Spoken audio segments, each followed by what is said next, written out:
Logistics should not stop where the runway ends. Zelta V2 is a patent-pending amphibious vertical takeoff and landing cargo aircraft concept designed to connect air, land, and water operations.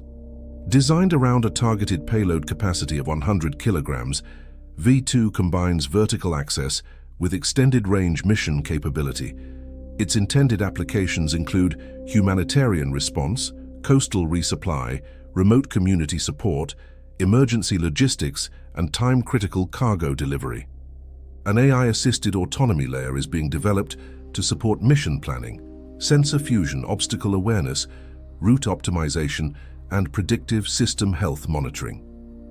By combining amphibious operation with vertical flight, V2 is intended to serve missions where airports, roads, and marine infrastructure may be limited. V2 is advancing through a staged development pathway encompassing prototype development, testing, validation, certification support, and future production. Zelta V2, expanding where cargo aviation can go,